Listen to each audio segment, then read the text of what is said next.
Hello, everyone, and thank you so much for joining me today. My name is Mademoiselle Lina, and you can find me online at www.conjurknits.com.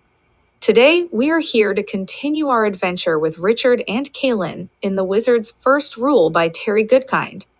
If you have missed any of the previous episodes of this book, you may go to the playlist entitled Virtual Book Club and view them all from the beginning there.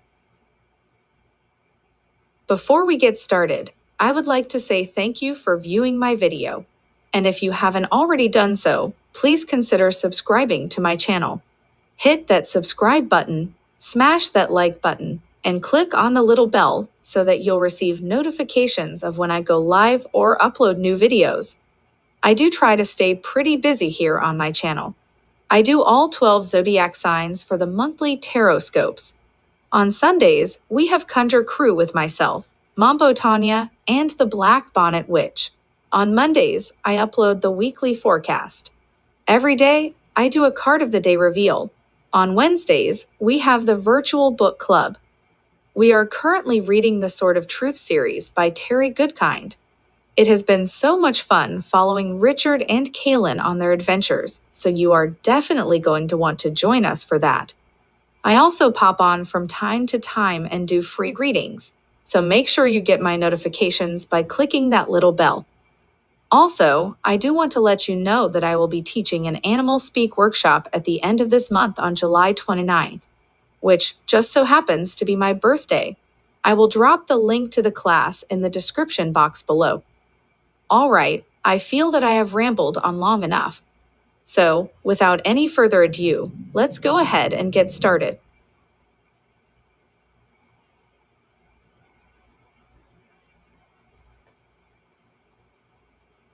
Chapter 6. By noon the next day, Richard knew the bite of the vine was bringing on a fever. He had no appetite. At times he was unbearably hot, sweat making his clothes stick to his skin. Then he would shiver with chills. His head pounded in a way that made him sick to his stomach. There was nothing he could do about it except seek Zed's help, and since they were nearly there, he decided not to tell Kaylin. Dreams had troubled his sleep. Whether from the fever or the things he had learned, he didn't know. What Shar had told him was the most disturbing. Seek the answer or die. The sky was thinly overcast, the cold gray light foretelling the coming of winter. Trees grown large and close held back the breeze and its chill, making the trail a quiet sanctuary filled with the aromatic fragrance of balsam fir, a refuge from winter's breath above. Crossing a small brook near a beaver pond, they came upon a patch of late wildflowers, their yellow and pale blue blossoms blanketing the ground in a sparsely wooded hollow. Kaylin stopped to pick some. Finding a scoop-shaped piece of dead wood, she started arranging the flowers within the hollow of the wood. Richard thought she must be hungry. He found an apple tree he knew to be nearby and filled his pack half full while she bent to her task. It was always a good idea to bring food when going to see Zed. Richard finished before Kaylin and waited, leaning against a log, wondering what she was doing. When she was satisfied with the arrangement, she lifted the hem of her dress and knelt beside the pond, floating the wood out onto the water. She sat back on her boots with her hands folded in her lap, watching for a time as the small raft of flowers drifted out onto the quiet water. When she turned and saw him leaning against the log, she stood and joined him. An offering to the spirits of our two mothers, she explained, to ask their protection and help in finding the wizard. Kaylin looked to his face and concern came over her features. Richard, what's wrong? He held out an apple. Nothing. Here, eat this. She slapped his hand away and in a blink had him by the throat with her other hand. Anger flared in her green eyes. Why would you do this? She demanded. Shock raced through his mind. He went rigid. Something told him not to move. Don't you like apples? I'm sorry, I'll find you something else to eat. Fury in her eyes faltered, changing to doubt. What did you call them? Apples, he said, still not moving. Don't you know what apples are? They're good to eat, I promise. What did you think they were? Her hand loosened its grip a little. You eat these apples? Richard kept himself still. Yes, all the time. Embarrassment replacing her anger, she released his throat and put her fingers over her mouth. Her eyes were wide. Richard, I'm so sorry. I didn't know you could eat these things. In the Midlands, any red fruit is deadly poison. I thought you meant to poison me. Richard laughed as the tension went out in a rush. Kaelin laughed too, while protesting that it wasn't funny. He took a bite to show her, then offered her another. This time she took it, but looked at it long and hard before taking a bite. These things are good to eat. Kaelin's brow wrinkled. She put her hand on his forehead.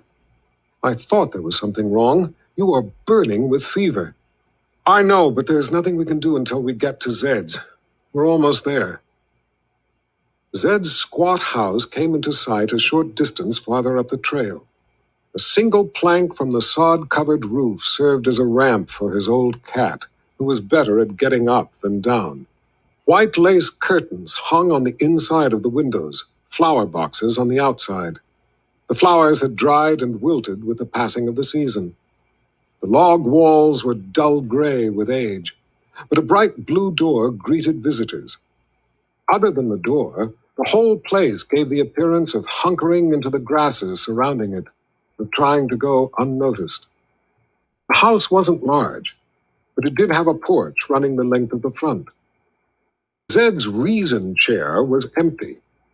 The reason chair was where Zed sat and thought until he figured out the reason for whatever it was that had snagged his curiosity.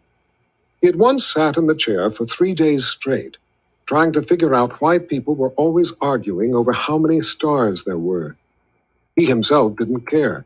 He thought the question trivial, and he only wondered why people spent so much time debating the subject. Last, he had stood and pronounced that it was because anyone could express his profound conviction on the subject without fear of being proven wrong, as it was impossible to know the answer. Such fools simply didn't have to worry about contradiction when proclaiming expertise. Having settled the matter, Zed then went in the house and ate in earnest for 3 solid hours. Richard called out, but received no answer. He smiled at Kaelin.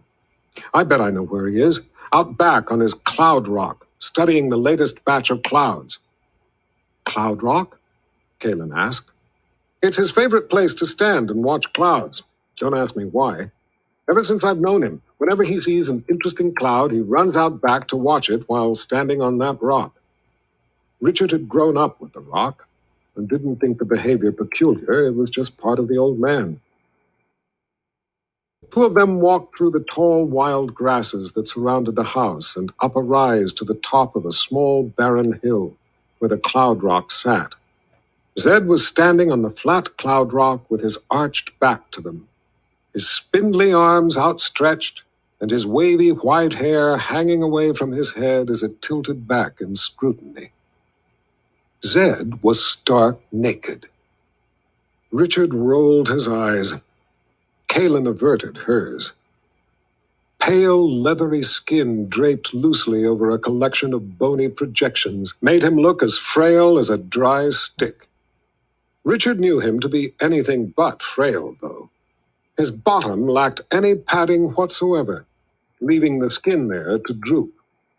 One scrawny finger rose, pointing skyward. I knew you were coming, Richard. His voice was as thin as the rest of him. The plain, unadorned robes that were his only clothes lay in a heap behind him. Richard bent and picked them up, while Kaelin, smiling, turned around to avoid any further embarrassment. Zed, we have company. Put on your clothes. Do you know how I knew you were coming? Still, he did not move or turn. I would say it has something to do with a cloud that has been following me for the last few days. Here, let me help get this on you. Zed spun around, arms flailing in excitement. Days? Bags? Richard, that cloud has been following you for 3 weeks. Ever since your father was killed. I haven't seen you since George's death. Where have you been? I've been looking all over for you. I can find a lost bug in a barn easier than I can find you when you get it in your head not to be found. I've been busy. Hold your arms up so I can help you put this on. Richard shoved the robes over Zed's outstretched arms and helped pull the folds down the bony body while the old man shrugged his way into the outfit. Busy? Too busy to look up once in a while? Bags, Richard, do you know where that cloud is from? Zed's eyes were wide with concern as his forehead wrinkled above his raised brow. Don't curse, Richard said. And I would say the cloud is from Tahara. Zed's arms shot back into the air. Tahara! Yes, very good, my boy. Tell me, what gave it away for you? Was it the texture? The density? Zed was becoming ever more excited as he wiggled around in his robe, dissatisfied with the way it twisted. Neither. It's an assumption I make based on independent information. Zed, as I said before, we have company. Yes, I heard you the first time. He waved the matter away with his hand. Independent information, you say? He drew his forefinger and thumb down his smooth jaw. His hazel eyes lit up. That's very good, too. Very good indeed. Did this information also tell you this is bad business? Well, yes, of course it did, he said in answer to his own question. Why are you sweating? He put his twig-like fingers to Richard's forehead. You have a fever, he pronounced. Did you bring me anything to eat? Richard already had an apple at hand. He knew Zed would be hungry. Zed was always hungry. The old man bit into the apple with a vengeance. Zed, please listen to me. I'm in trouble and I need your help. Zed put his scrawny fingers on the top of Richard's head while he chewed, and with his thumb lifted an eyelid. Leaning forward, he thrust his sharply featured face close to Richard's and peered into his eye, then repeated the procedure on the other eye. I always listen to you, Richard. He lifted Richard's arm by the wrist, feeling his pulse. And I agree, you are in trouble. In 3 hours, maybe 4, no more, you will be unconscious. Richard was taken aback. Kalen looked worried, too. Zed knew about fevers, among other things, and did not make precise pronouncements like this that ever proved in error. Richard's legs had felt weak since he awoke with chills, and he knew he was getting worse. Can you do anything to help? Probably, but it depends on what caused it. Now stop being rude and introduce me to your girlfriend. Zed, this is my friend, Kalen Amnell. The old man peered closely into his eyes. Oh, was I wrong? She is not a girl, then? Zed cackled. He smiled over the trick as he shuffled to Kalen, bowed dramatically at the waist, lifted her hand only a little, kissed it lightly, and said, Zedeka Zul Zoranda, humbly at your whim, my dear young lady. He straightened himself up to have a look at her face. When their eyes met, his smile evaporated, and his eyes went wide. His keen features transformed to anger. He released her hand as if he had discovered himself holding a poisonous snake. Zed spun to Richard. What are you doing with this creature? Kalen was calm and impassive. Richard was aghast. Zed, has she touched you? Well, Richard was trying to remember the time she had touched him, when Zed cut him off again. No, of course not. I can see she hasn't. Richard, do you know what she is? He turned to her. She's a... Kalen gave Zed a look of such cold danger that it froze him in place. Richard kept his voice calm, but firm. I know exactly what she is. She is my friend. A friend who yesterday saved me from getting killed as my father was, and again saved me from being killed by some beast called a gar. Kalen's expression relaxed. The old man stared at her a little longer before turning to Richard. Zed, Kalen is my friend. We are both in a lot of trouble and need to help each other." Zed stood in silence, searching Richard's eyes. He nodded. "Trouble indeed." "Zed, we need your help. Please?" Kalen came and stood next to him. "We don't have much time." Zed didn't look inclined to be any part of it, but Richard went on anyway, watching Zed's eyes. "Yesterday, after I found her, she was attacked by a quad. Another will come soon." He saw what he was looking for, a quick flash of hatred, softening into empathy. Zed looked to Kalen as if seeing her for the first time. They faced each other for a long while. At the mention of the quad, the look on Kalen's face became one of torment. Zed came forward and put his spindly arms around her protectively, holding her head to his shoulder. She reached around and embraced him gratefully, burying her face in his robes to conceal her tears. "It's all right, dear one, you are safe here," he said softly. "Let's go down to the house and you can tell me of this trouble, and then we must tend to Richard's fever." She nodded against his shoulder. Kalen parted from him. "Zedekus Zul Zorander. I have never heard such a name." He smiled proudly, his thin lips pushing back his cheeks into deep wrinkles. "I'm sure you haven't, dear one, I'm sure you haven't. By the way, can you cook?" He put his arm around her shoulder, holding her tight as he started walking her down the hill. "I'm hungry and haven't had a suitably cooked meal in years." He glanced back. "Come along, Richard, while you still can." "If you help Richard's fever, I will make you a big pot of spice soup," she offered. "Spice soup?" Zed swooned. "I haven't had a proper spice soup in years. Richard is lousy at making it." Richard trudged behind, the emotional strain having taken much of his remaining strength. The casual way Zed was handling the fever scared him. He knew this was his old friend's way of trying not to frighten him about the seriousness of the matter.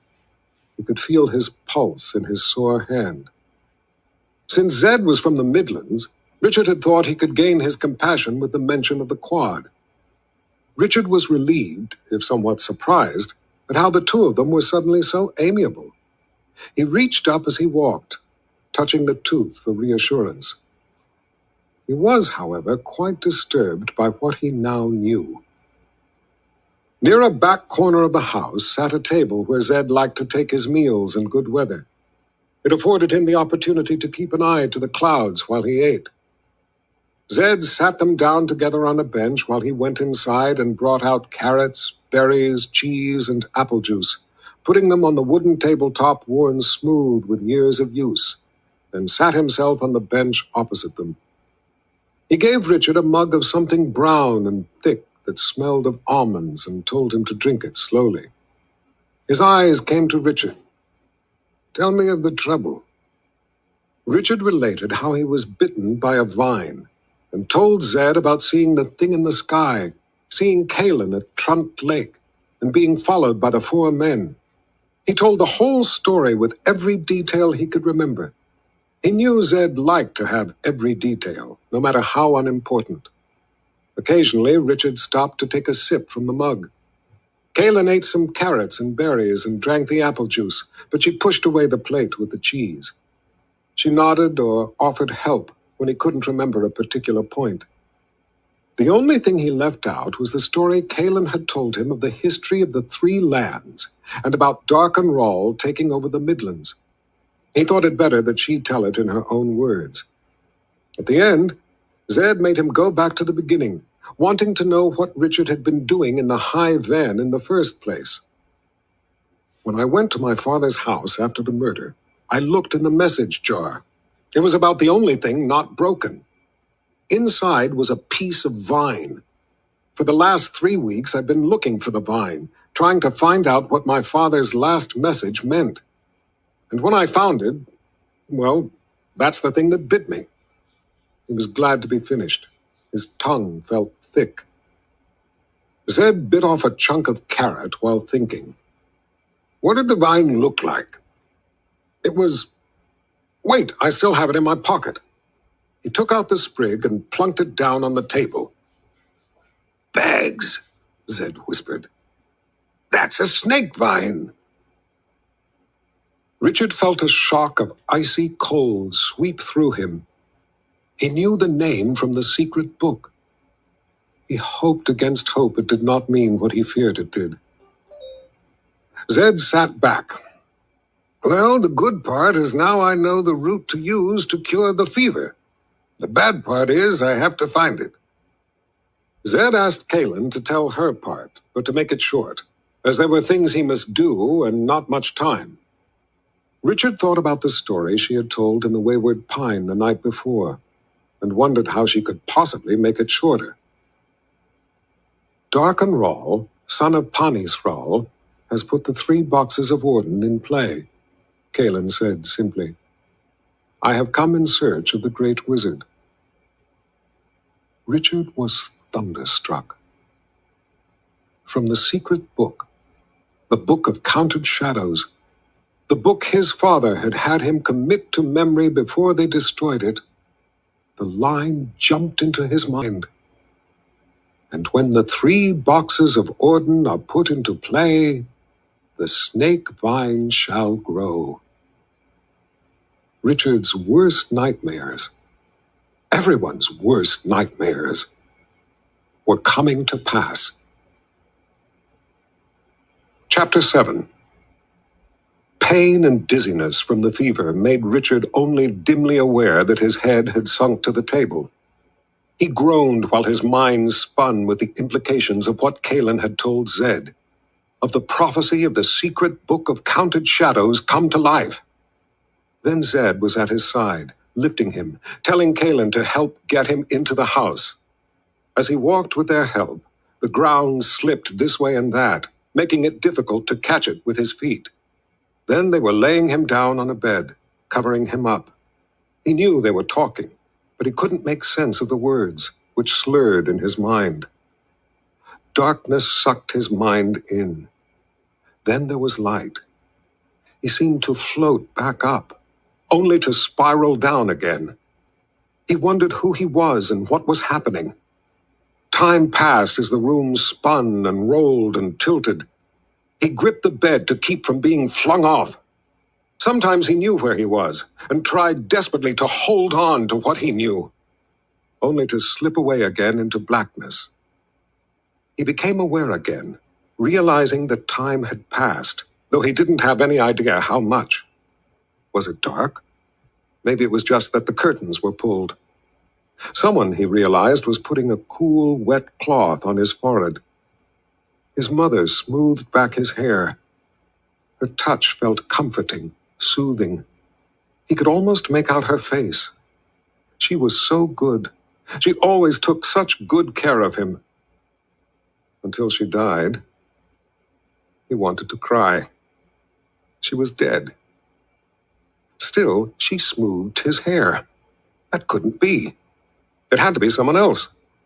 But who? Then he remembered. It was Kaylin. He spoke her name.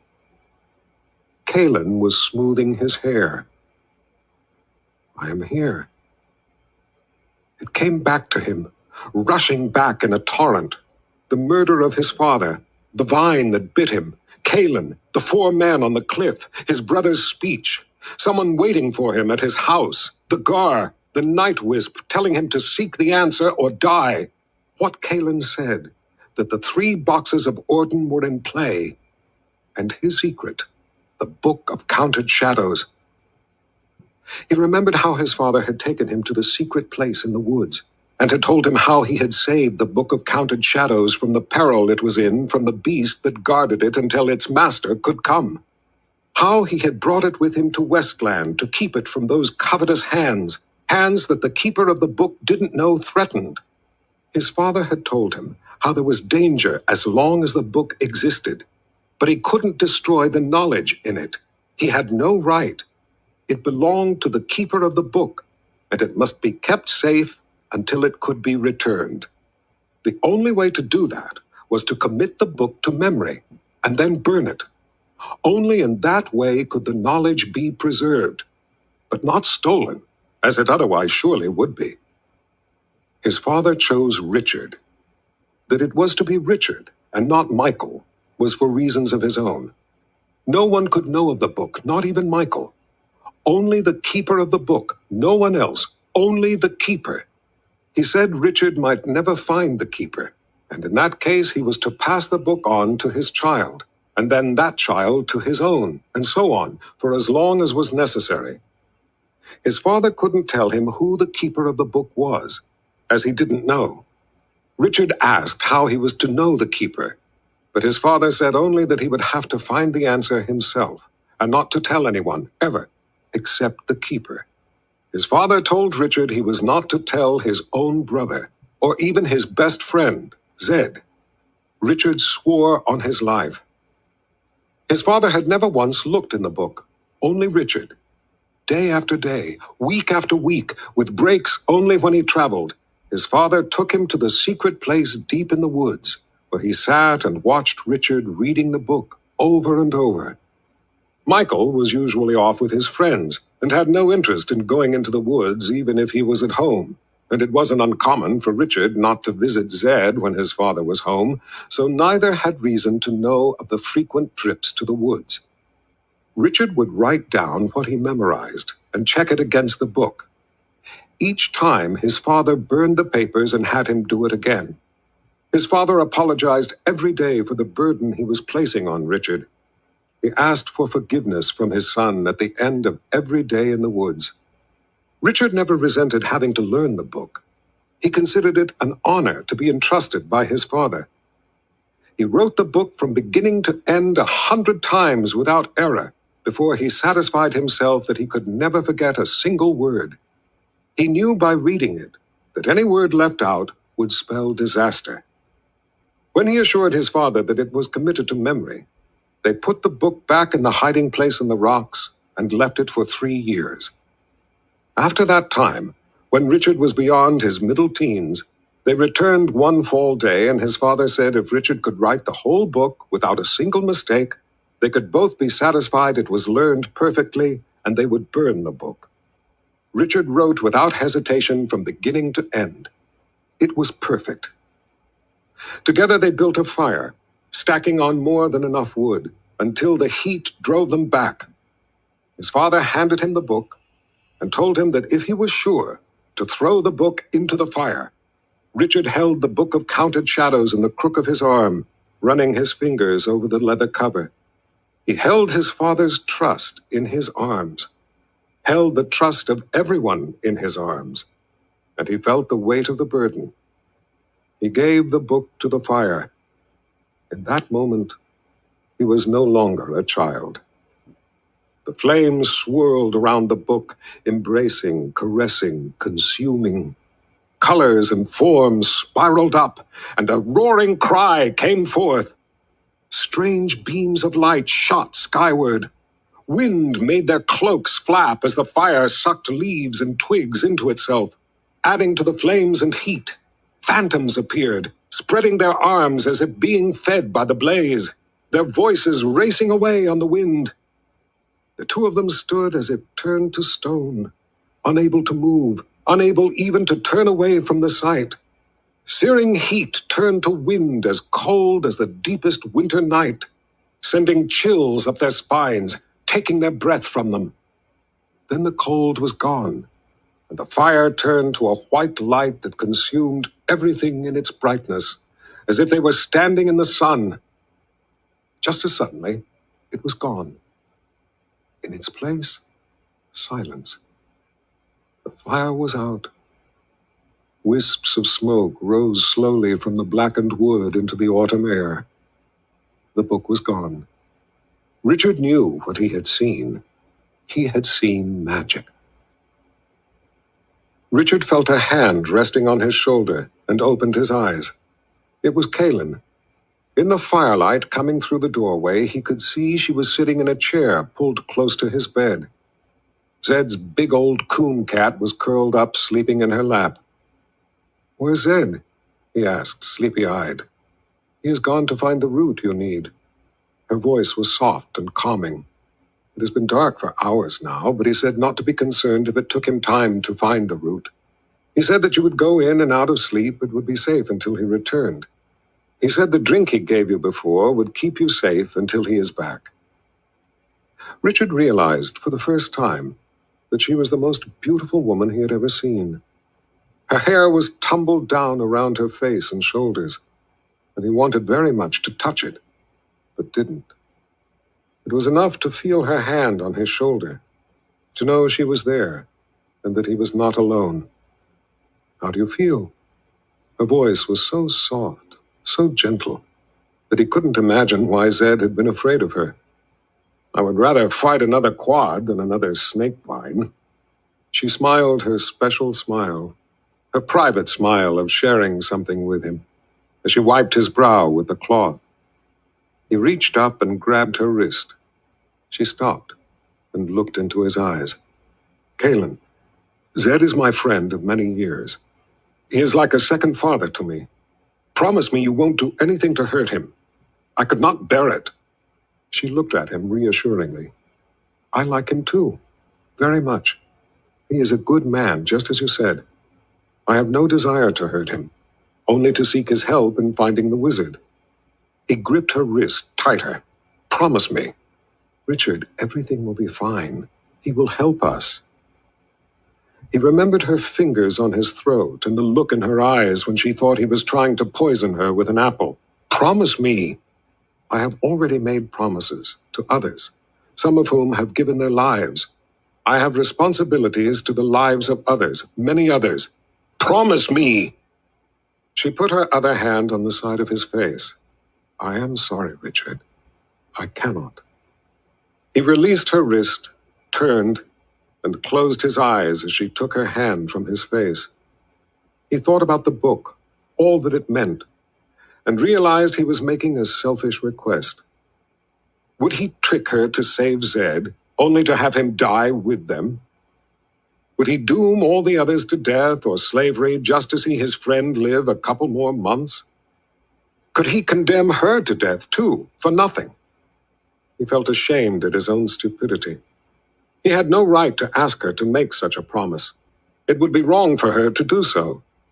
He was glad she had not lied to him, but he knew that just because Zed had asked about the trouble they were in did not mean he would help with anything to do from across the boundary. "Kalen, this fever is making me foolish. Please forgive me. I have never met another with your courage. I know you are trying to save us all. Zed will help us. I will see to it.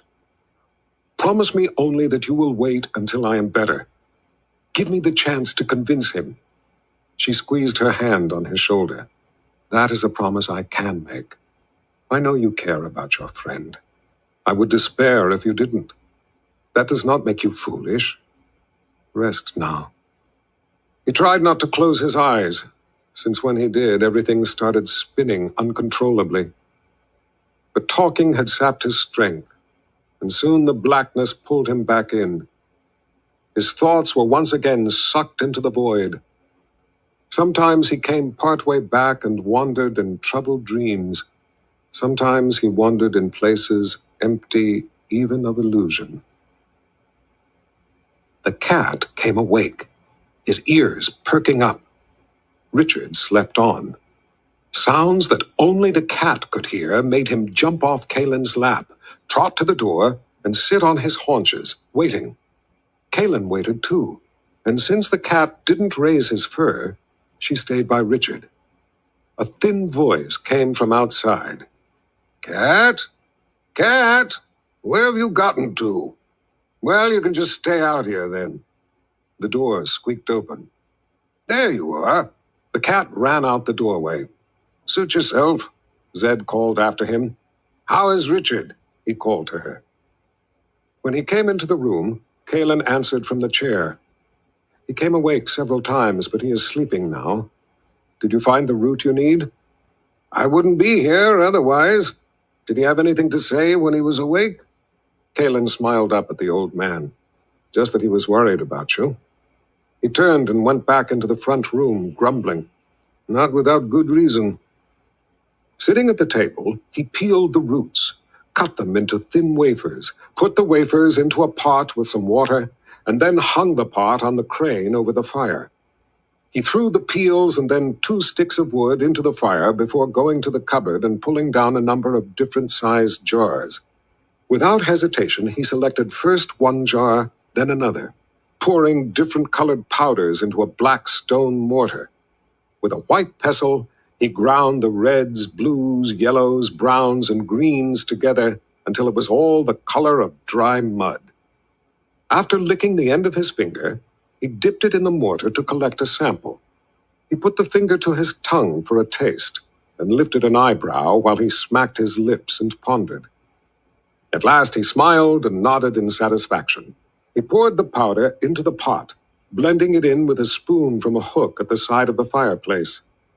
He stirred slowly while watching the concoction bubble. For nearly 2 hours he stirred and watched. When at last he determined that the work was done, he plunked the pot on the table to cool. Zed collected a bowl and cloth, and after a while called to Kaylin to come help him. She came quickly to his side, and he instructed her how to hold the cloth over the bowl while he poured the mixture through. He spun his finger around in the air. Now twist the cloth around and around to squeeze the liquid out. When it's all out, throw the cloth and its contents in the fire. She looked at him, puzzled. Zed lifted an eyebrow. The part left in there is poison. Richard should be awake any time now. Then we give him the liquid in the bowl. You keep squeezing. I will check on him. Zed went into the bedroom, bent over Richard, and found him to be deeply unconscious. He turned and saw that Kaylin's back was to him as she worked at her task. He bent over, placing a middle finger to Richard's forehead. Richard's eyes snapped open. Dear one, Zed called into the other room. We are in luck. He has just come awake. Bring the bowl. Richard blinked. Zed, are you all right? Is everything all right? Yes, everything is fine. Kaylin came in holding the bowl carefully, trying not to spill any. Zed helped Richard sit up so he could drink. When he finished, Zed helped him to lie back down. That will make you sleep and break the fever. The next time you awake, you will be well. You have my word, so worry no more as you rest. Thank you, Zed. Richard was asleep before he could say more. Zed left and then returned with a tin plate, insisting that Kaylin take the chair. The thorn will not be able to stand the root, he explained. It will have to leave his body. He put the plate under Richard's hand and sat down on the edge of the bed to wait. They both listened to Richard's deep breathing and the crackling of the fire from the other room. Otherwise, the house was still. It was Zed who broke the silence first. It is dangerous for a confessor to travel alone, dear one. Where is your wizard? She looked up at him with tired eyes. My wizard sold his services to a queen. Zed gave a disapproving scowl. He abandoned his responsibilities to the confessors? What is his name? Giller. Giller. He repeated the name with a sour expression, then leaned toward her a bit. So why did another not come with you? She gave him a hard look. Because they are all dead, at their own hands. Before they died, they all gathered and cast a web to see me safely through the boundary, with the guidance of a night wisp. Zed stood at this news. Sadness and concern etched his face as he rubbed his chin. You knew the wizards? She asked. Yes. I lived in the Midlands a long time ago. And the Great One? You know him also? Zed smiled, rearranged his robes, and seated himself again. You are persistent, dear one. Yes, I knew the old wizard once. But even if you could find him, I don't think he would have anything to do with this business. He would not be inclined to help the Midlands. Kaylin leaned forward, taking his hands in hers. Her voice was soft but intense. Zed, there are many people who disapprove of the High Council of the Midlands and its greed. They wish it were not so, but they are just common people who have no say. They only wish to live their lives in peace. Darken Rawl has taken the food that was stored for the coming winter and given it to the army. They waste it or let it rot or sell it back to the people they stole it from. Already there is hunger. This winter there will be death. Fire has been outlawed. People are cold. Rawl says it is all the great wizard's fault for not coming forward to be put on trial as an enemy of the people. He says the wizard has brought this on them, that he is to blame. He doesn't explain how this could be, but many believe it anyway. Many believe everything Rawl says, even though what they see with their own eyes should be enough to tell them otherwise. The wizards were under constant threat and forbidden by edict from using magic. They knew that sooner or later they would be used against the people. They may have made mistakes in the past and disappointed their teacher, but the most important thing they were taught was to be protectors of the people and in no way to bring them harm. As their most loving act for the people, they gave their lives to stop Darken Rawl. I think their teacher would have been proud. But this is not about just the Midlands. The boundary between Dahara and the Midlands is down. The boundary between the Midlands and Westland is failing, and soon it too will be down. The people of Westland will be taken by the very thing they fear most, magic. Terrible, frightening magic like none they have ever imagined. Zed showed no emotion, offered no objection or opinion, only listened. He continued to allow her to hold his hands. All I have said, the great wizard could have an argument for.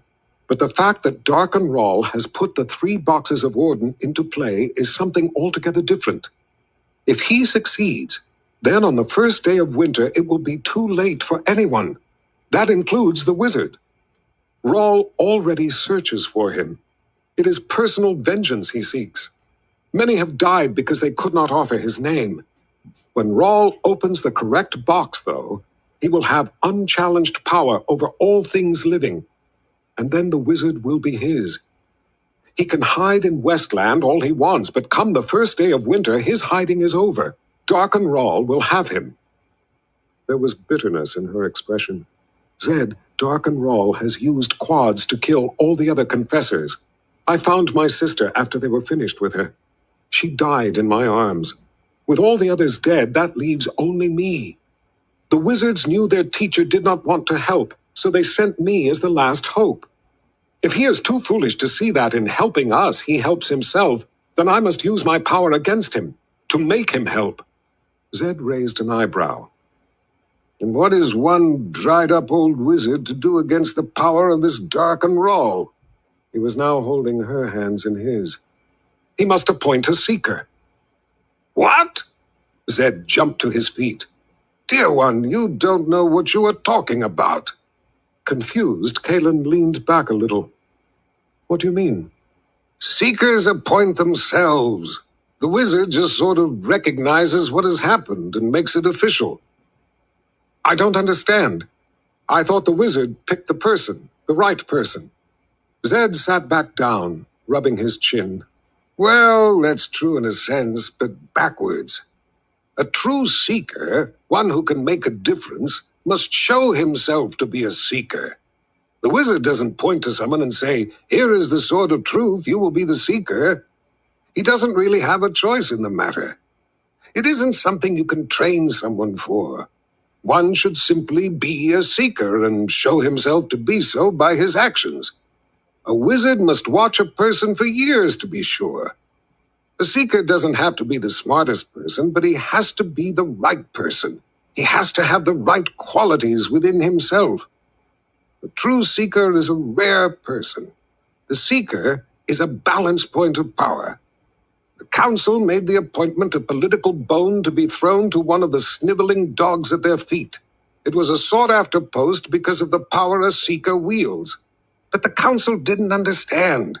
It wasn't the post that brought the power to the person, it was the person that brought the power to the post. He edged closer to her. Kalen, you were born after the council took this power upon itself, so you may have seen a seeker when you were young. But in those days, they were pretend seekers. You have never seen the real thing. His eyes got round in the telling, his voice low and full of passion. I have seen a true seeker make a king quake in his boots with the asking of a single question. When a real seeker draws the sword of truth, he held his hands up and rolled his eyes in delight. Righteous anger can be an extraordinary thing to behold. Kalen smiled at his excitement. It can make the good tremble with joy and the wicked shiver in fear. The smile left his face, but people rarely believe the truth when they see it, and less so when they don't want to. And that makes the position of seeker a dangerous one. He is an obstacle to those who would subvert power. He draws lightning from many sides. Most often he stands alone, and frequently not long. I know the feeling well, she said, with only the hint of a smile. Zed leaned closer. Against Dark and Rawl, I doubt even a true seeker would last long. And then what? She took up his hands again. Zed, we must try. It is our only chance. If we don't take it, we have none. He sat up, pulling away from her. Any person the wizard picks would not know the Midlands. He would have no chance there. It would be a sentence of quick death. That is the other reason I was sent. To be his guide and stand with him. To offer my life, if need be, to help protect him. Confessors spend their life traveling the lands. I have been almost everywhere in the Midlands. A confessor is trained from birth in languages. She has to be, because she never knows where she will be called. I speak every major language, and most of the minor ones. And as far as drawing lightning, a confessor draws her fair share. If we were easy to kill, Rawl would not need to send quads to get the job done. And many of them have died in the doing. I can help protect the seeker, if need be, with my own life. What you propose not only would put someone's life at terrible risk, as seeker, dear one, but yours also. She raised an eyebrow. I am hunted now. If you have a better way, put words to it. Before Zed could answer, Richard moaned. The old man looked over at him and then rose. It is time. Kalen stood up next to him as he lifted Richard's arm by the wrist, holding the wounded hand over the tin plate. Blood dripped onto the plate with soft, hollow sounds. The thorn fell out with a small, wet splash. Kalen reached for it. Zed grabbed her wrist. Don't do that, dear one. Now that it has been expelled from its host, it will be anxious to have a new one. Watch. She took her hand back as he put his bony finger on the plate, several inches from the thorn. It wiggled its way toward the finger, leaving a thin trail of blood. He took his finger away and handed her the plate. Hold it from underneath and take it to the hearth. Put it on the fire, face down, and leave it there. While she did as Zed requested, he cleaned the wound and applied a salve. When Kalen returned, he held Richard's hand while she wrapped it. Zed watched her hands as she worked. Why have you not told him what you are? That you are a confessor? There was a hard edge to his voice. Hers came back in kind. Because of the way you reacted when you recognized me as a confessor. She paused, and the harshness left her voice. Somehow we have become friends. I am inexperienced in that, but I am very experienced at being a confessor. I have seen reactions like yours all my life. When I leave with the Seeker, I will tell him. Until then, I would very much like to have his friendship. Is that too much to ask? To be allowed the simple human pleasure of a friend? The friendship will end soon enough when I tell him. When she finished, Zed put a finger under her chin, raising her face to his gentle smile. When I first saw you, I reacted foolishly. Mostly to the surprise of seeing a confessor. I had not expected ever to see one again. I quit the Midlands to be free of the magic. You were an intrusion into my solitude. I apologize for my reaction and for making you feel unwelcome. I hope I have made it up to you. I am one who has respect for the confessors, perhaps more than you will ever know. You are a good woman, and you are welcome in my house. Galen looked into his eyes a long moment. Thank you, Zedekus Zul Zorander. Zed's expression turned more dangerous than hers had when they had first met. She stood frozen with his fingers still under her chin, afraid to move, her eyes wide. Know this, though, Mother Confessor. His voice was only one step above a whisper, and deadly. This boy has been my friend a good long time. If you touch him with your power, or if you choose him, you will answer to me. And you would not like that. Do you understand? She swallowed hard and managed to give a weak nod. Yes. Good. The danger left his face, leaving calm again in its place. He removed his finger from under her chin and began to turn to Richard. Kaelin let her breath out and, not willing to be intimidated, grabbed his arm, turning him back to her. Said I would not do that to him, not because of what you said, but because I care for him. I want you to understand that. They faced off a long while, each measuring the other. Zed's impish smile returned, as disarming as ever. If offered a choice, dear one, that is the way I would prefer it. She relaxed, satisfied at having made her point, and gave him a quick hug that was returned earnestly. There is one thing you have left unspoken. You have not asked for my help in finding the wizard. No, and for now I won't. Richard fears what I would do if you were to say no. I promised I would not ask until he has a chance to ask you first. I gave him my word. Zed put a bony finger to his chin. How interesting. He laid his hand on her shoulder conspiratorially and changed the subject. You know, dear one, you might make a good seeker yourself. Me? A woman can be seeker. He lifted an eyebrow. Of course, some of the best seekers have been women. I already have an impossible job. She frowned. I don't need two. Zed chuckled, his eyes sparkling. Perhaps you are right.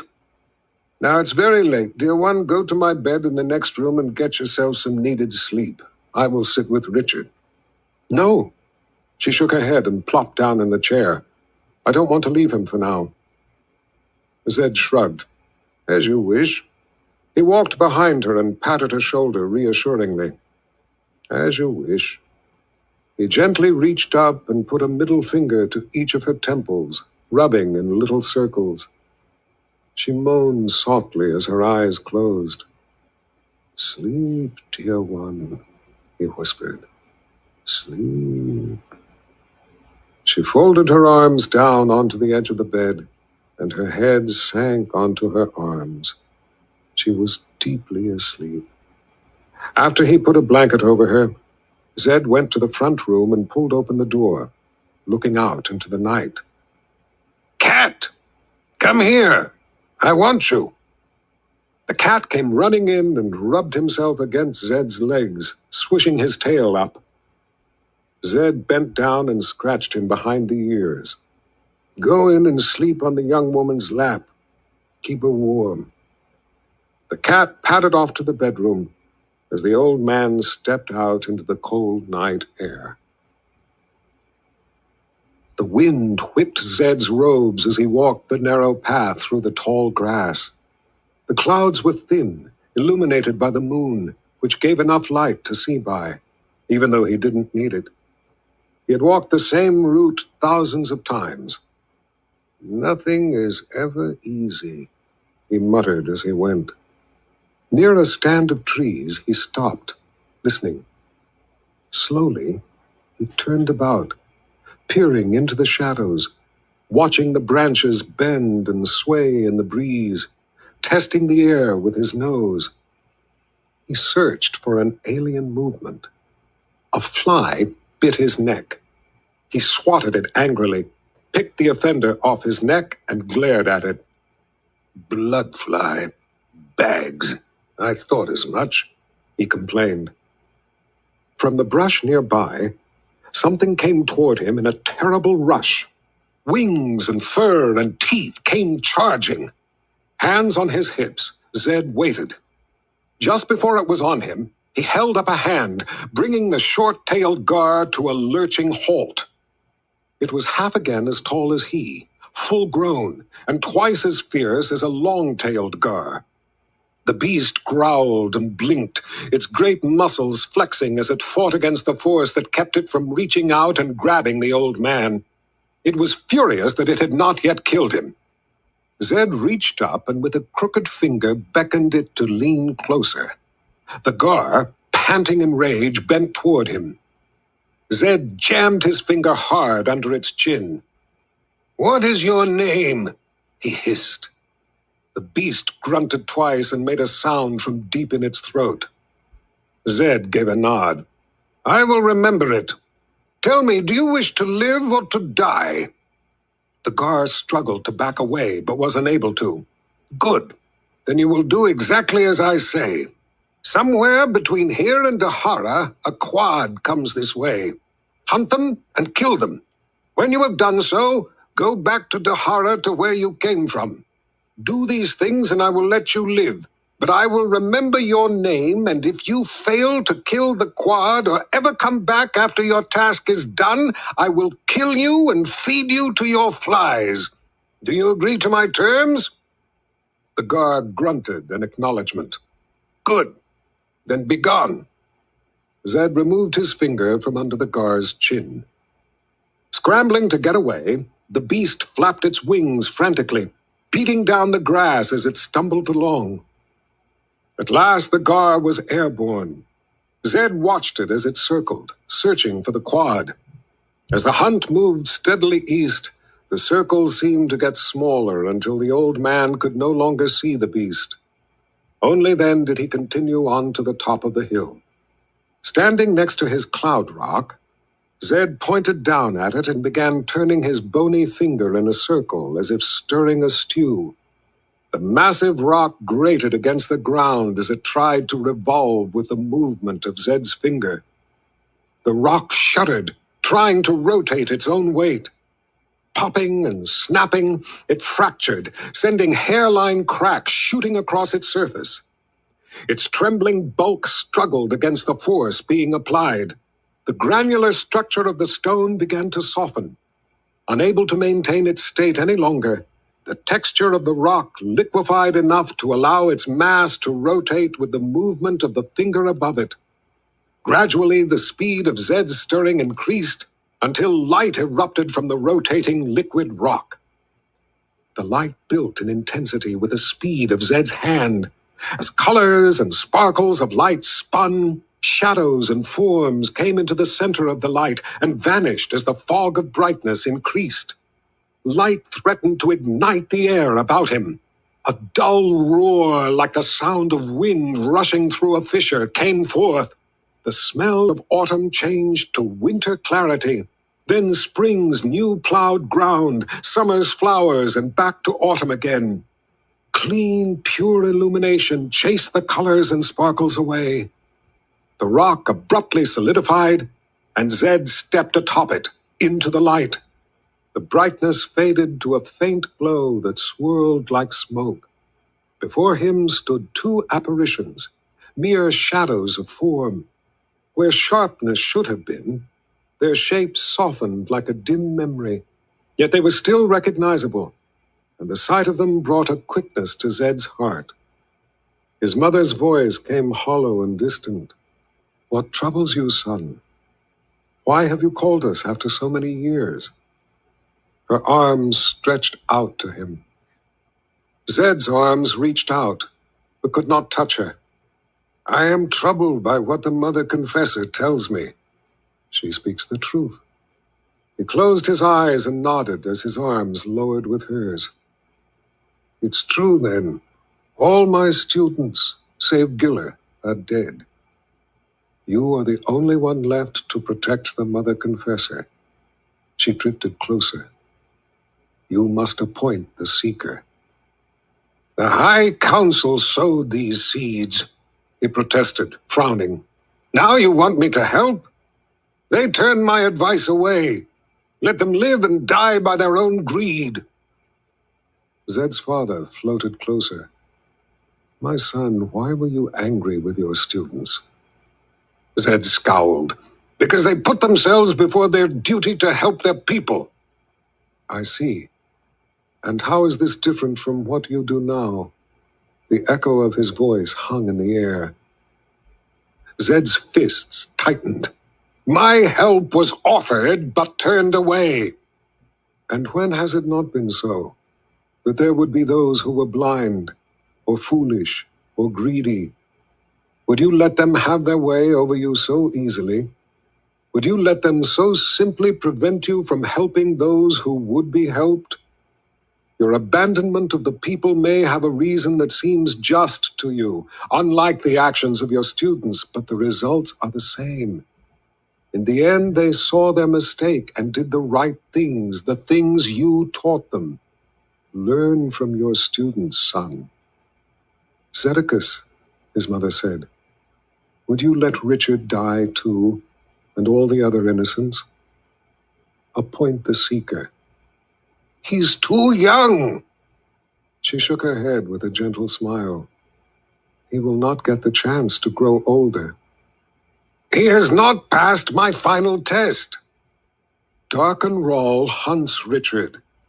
The cloud that shadows him was sent by Rawl to track him. The snake vine was put in the jar by Darken Rawl in the expectation that Richard would search for it, and it would bite him. The snake vine wasn't meant to kill. Rawl sought to have him put to sleep by the fever until he could come for him.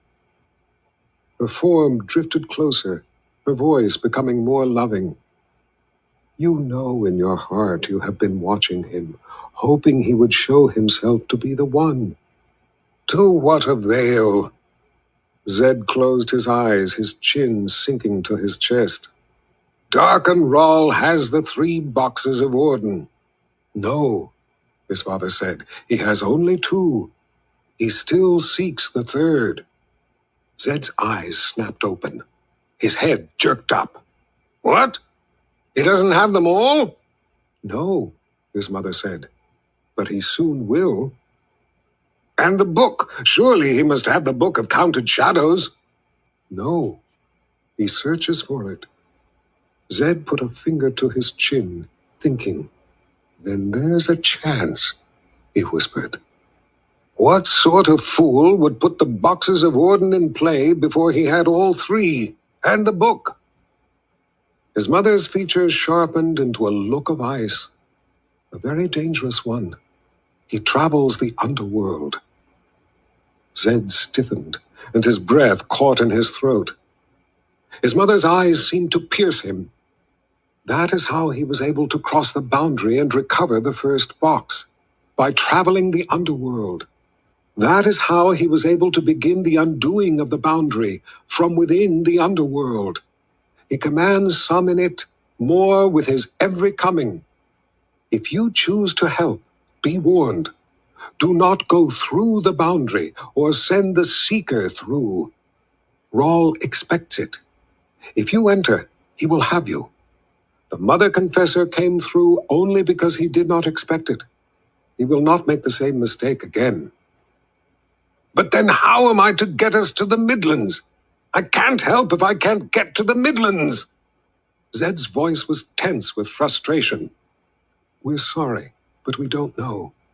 We believe there must be a way, but it is not known to us. That is why you must appoint the seeker. If he is the right one, he will find a way. Their forms began to shimmer, to fade. Wait! I must have the answers to my questions. Please, don't leave me. We're sorry. It is not our choice. We are called back behind the veil. Why is Rawl after Richard? Please help me! His father's voice was weak and distant. We don't know. You must search for the answers yourself. We have trained you well. You are more talented than we ever were. Use what you were taught and what you feel. We love you, son. Until this is settled one way or the other, we cannot come to you again.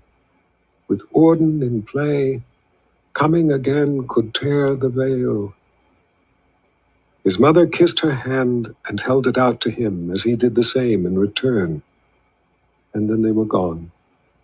Zedekis Zul Zorander, the great and honorable wizard, stood alone on the wizard's rock his father had given him, and stared out into the night, thinking wizard's thoughts. Nothing is ever easy, he whispered.